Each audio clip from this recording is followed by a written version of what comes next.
Hello everyone, welcome to our channel. As we know, हमने 7th class के chapter 2 की nutrition in animals को 2 video में cover किया था। उसका जो कुछ पार्ट है वो बच गया था, तो उसको आज हम इस वीडियो में कवर करेंगे। हमने स्मॉल इंटेस्टाइन तक एलिमेंट्री कैनाल के पार्ट पढ़े थे। अब हम आते हैं लार्ज इंटेस्टाइन पे। Large intestine.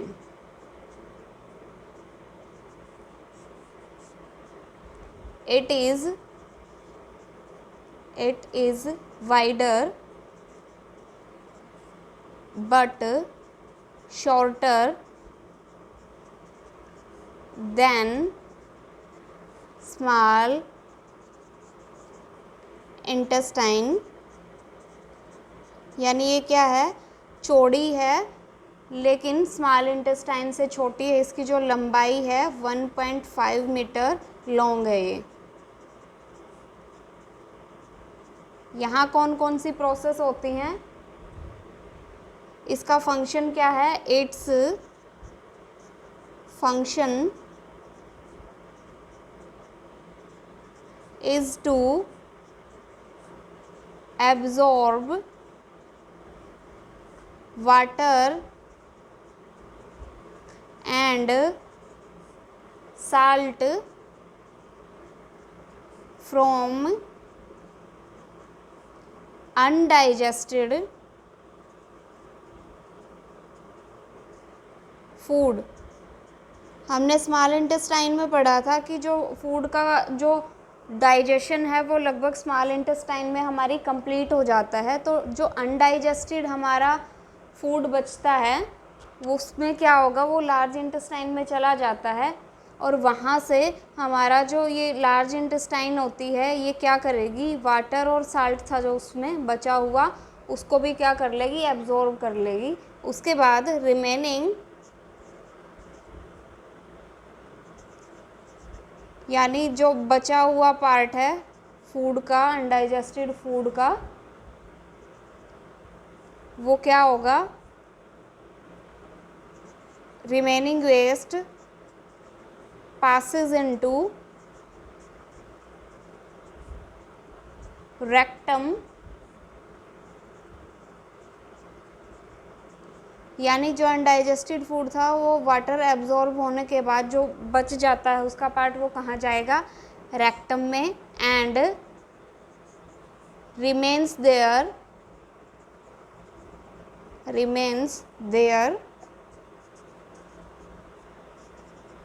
as सेमी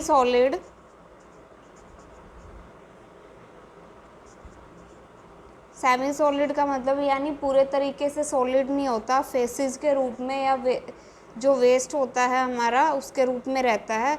और उसके बाद ये जो है द फेसिस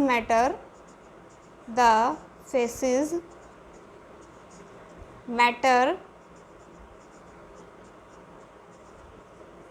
is removed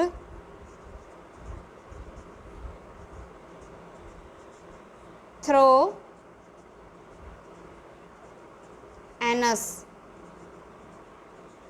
और रेक्टम भी क्या है, हमारी जो एलिमेंट्री कैनाल है उसके ही पार्ट हैं। तो वेस्ट जो पार्ट है वो थोड़े टाइम के लिए रेक्टम में रहेगा, उसके बाद क्या होगा, एनस के थ्रू आउट हो जाएगा। This process of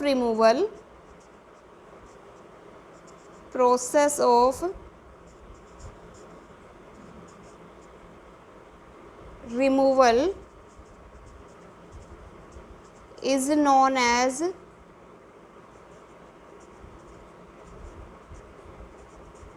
egestion। यानी ये जो बाहर निकलने की प्रक्रिया इसको क्या नाम दिया है, इजेशन दिया है। ध्यान रखना, कंफ्यूज मत होना कि इनटेक की है जो इंजेशन होती है और जो रिमूवल की होती है वो इजेशन होती है। अब ये तो आ गया ह्यूमन बींग्स का, और मोस्टली जो ऐसे एनिमल्स होते हैं जो घास फूस नहीं खाते उनमें डाइजेशन किस तरीके से होता है, ये उनकी बात आ गई। अब जो हमारे ऐसे एनिमल्स हैं जो ग्रास ईटिंग होते हैं, यानी घास फूस खाते हैं, उनमें डाइजेशन है वो किस तरीके से होगा। सो देखते हैं, डाइजेशन इन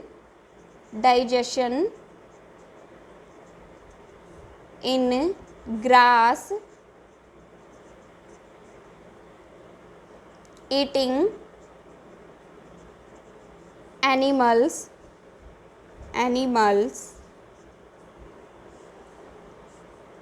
यानी जो ग्रास ईटिंग एनिमल्स हैं, जैसे काऊ है, बफेलो है, उनमें कैसे होगा।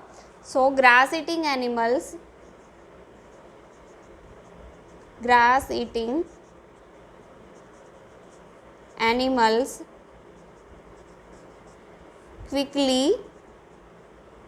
quickly swallow the grass and stored in part of stomach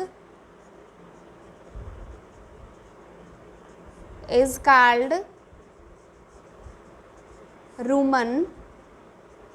यानी जो ग्रास ईटिंग हमारे एनिमल है वो क्या करेंगे कि जल्दी से ग्रास को खाएंगे, उसको निगल जाएंगे और वो यूं का यूं पहले क्या करेगा, स्टमक का एक हिस्सा जिसको रूमन के नाम से जाना जाता है उसमें जाके स्टोर्ड हो जाएगा। उसके बाद in rumen food is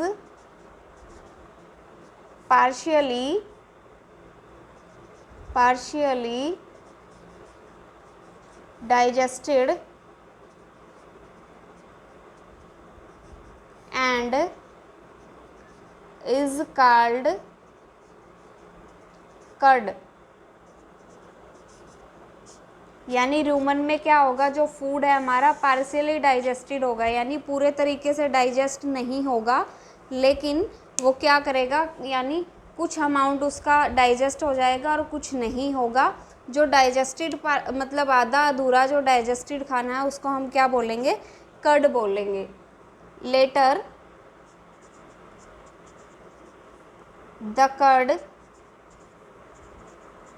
return in mouth in small amount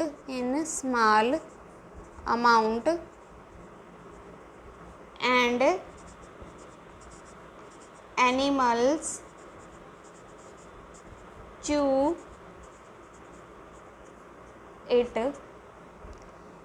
जो आपने देखा होगा कि जो गाय भैंस होती हैं वो क्या करती रहती हैं, खाना खाने के बाद बैठ जाती हैं और बहुत देर बाद वो क्या करती है, चबाना शुरू कर देती हैं, उसको पूरा दिन चबाती रहती हैं। उसका रीज़न क्या होता है कि जो पार्शियली डाइजेस्टेड फूड था वो थोड़ा थोड़ा करके, यानी जो कर्ड था वो थोड़ा थोड़ा करके एनिमल के माउथ में आता रहेगा और वो उसको चबाते रहेंगे और फिर सॉफ्ट करके वो डाइजेस्टेड हो जाएगा।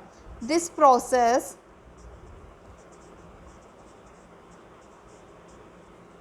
is called rumination।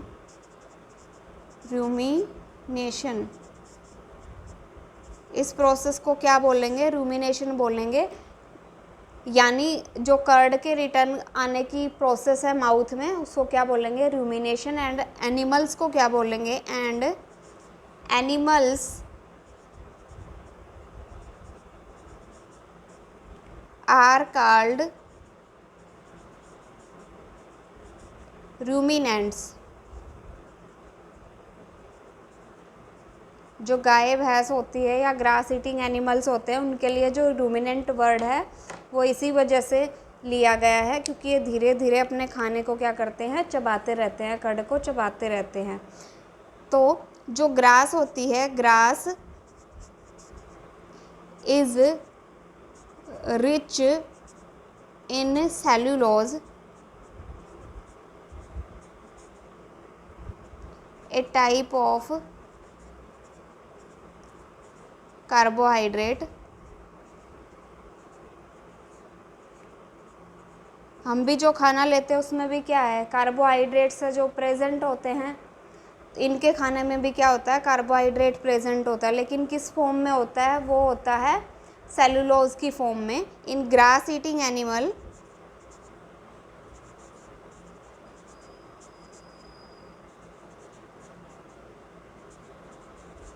Animals like cow, deer,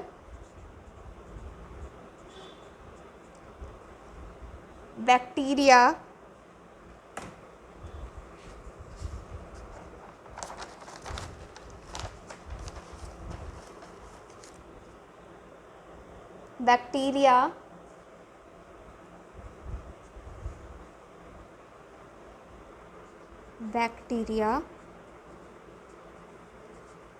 are present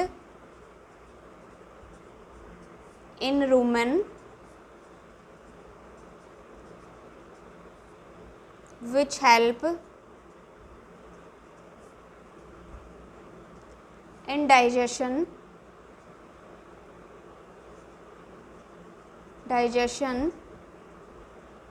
of grass। अब ये क्वेश्चन किया जाए कि हमारे जो हम जो नॉर्मल जो ह्यूमन बींग्स होते हैं वो ग्रास क्यों नहीं खाते। वो इसलिए नहीं खाते क्योंकि हमारे पास वो बैक्टीरिया नहीं प्रेजेंट होते जो उस ग्रास को डाइजेस्ट कर सके। लेकिन जो ये रूमिनेंट होते हैं या ग्रास ईटिंग एनिमल्स होते हैं, इनमें जो सेलुलोज है वो प्रेजेंट होती है और उसको ईट करने के लिए या उसको डाइजेस्ट करने के लिए इनका जो रूमन होता है या स्टमक होता है उसमें ऐसे बैक्टीरिया प्रेजेंट होते हैं जो उसको डाइजेस्ट कर सके। उसके बाद कुछ एनिमल्स हैं, animals like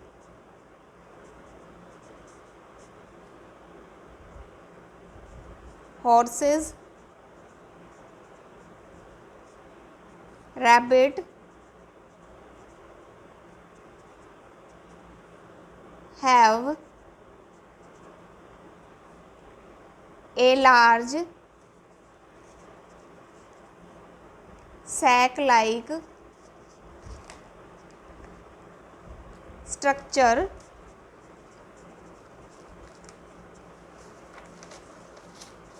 called caesium, where digestion of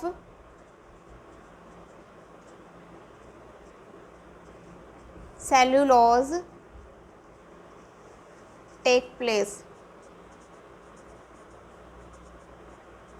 यानी जो हॉर्स और रैबिट जैसे एनिमल्स होते हैं वो भी क्या करते हैं, सारी तरीके की चीज़ें खाते हैं।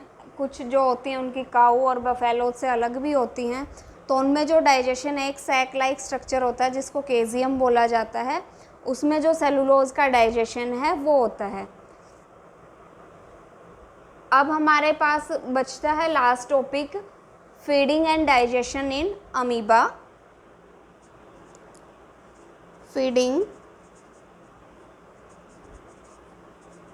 And digestion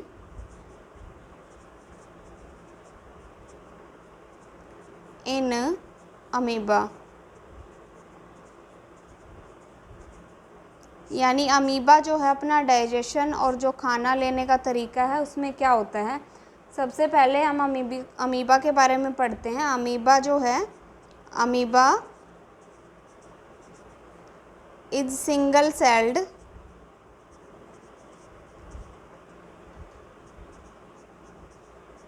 microscopic organism. यानी जो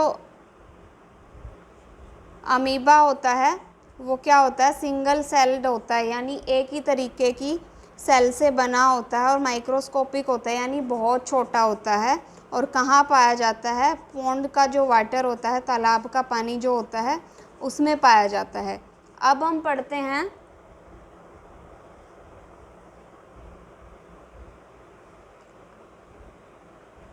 पढ़ते हैं अमीबा का स्ट्रक्चर क्या हो गया, यानी स्ट्रक्चर ऑफ अमीबा।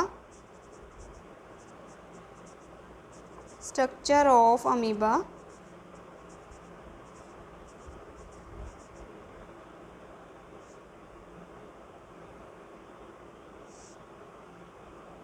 स्ट्रक्चर कैसा होगा अमीबा का? अमीबा जो होता है, अमीबा हैज़ सेल मेम्ब्रेन, यानी सेल मेम्ब्रेन भी होगा, a round dense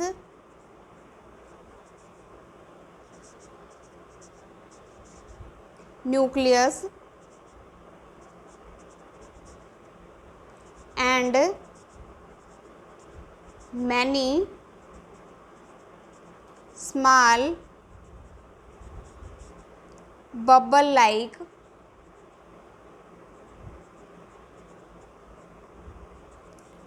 vacuoles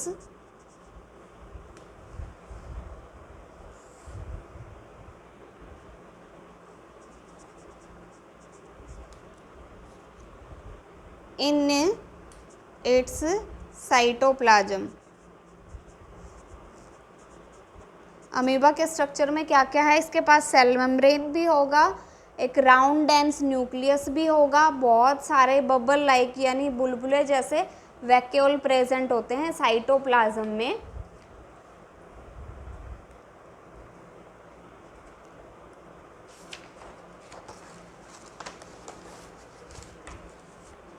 amoeba, जो हमारा अमीबा होता है उसकी कुछ प्रॉपर्टीज़ हैं। Amoeba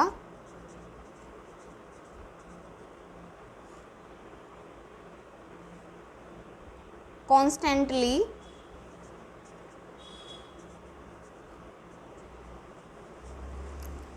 change its shape and position यानी ये क्या करता है, जल्दी जल्दी अपनी शेप और जो पोजीशन है वो क्या करता रहता है, चेंज करता रहता है। It pushes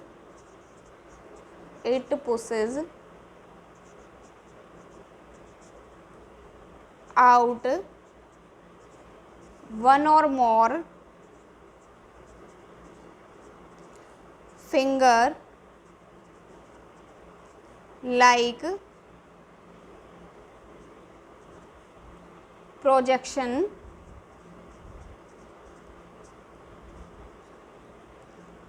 called pseudopodia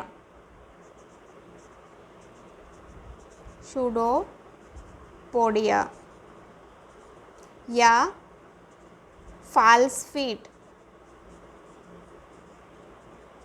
false feet क्यों कहा जाता है? क्योंकि ये दिखने में तो ऐसे लगते हैं कि इसके पैर हैं, लेकिन ये पैर नहीं होते। ये क्या करता है, अपनी जो बॉडी होती है उसको इस तरीके से मॉडिफाइड कर लेता है कि वो पैर के जैसे दिखाई देती है। With the help of which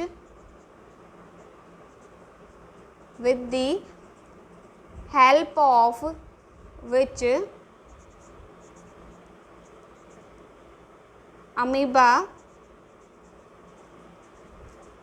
capture its food and trapped in food vacuoles।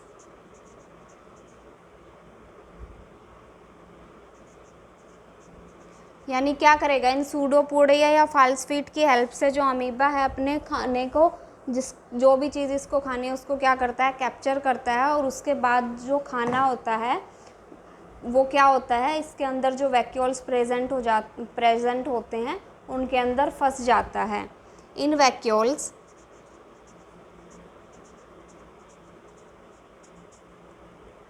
Digestive juice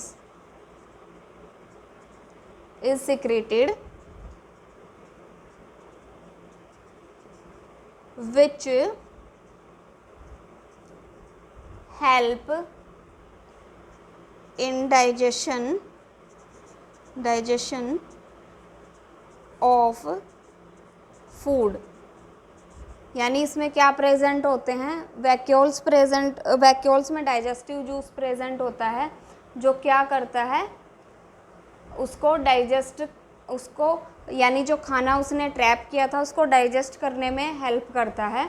उसके बाद जो डाइजेस्टेड फूड है वो उसकी ग्रोथ और मेंटेनेंस के लिए यूज होता है, और जो अनडाइजेस्टेड फूड है वो एक्सपेल आउट हो जाता है इन वैक्यूल्स के थ्रू, यानी वैक्यूल्स में ही कैप्चर करता है और वैक्यूल से ही क्या करेगा, उस फूड को एक्सपेल आउट कर देगा, यानी बाहर निकाल देगा। सो गाइस, यहाँ आपका जो 7th क्लास का सेकंड चैप्टर है वो कंप्लीट होता है। नेक्स्ट चैप्टर में हम आपको क्वेश्चंस कराएंगे इसके, और बाकी जो 2 वीडियोस थी उनका लिंक डिस्क्रिप्शन में आपको मिल जाएगा।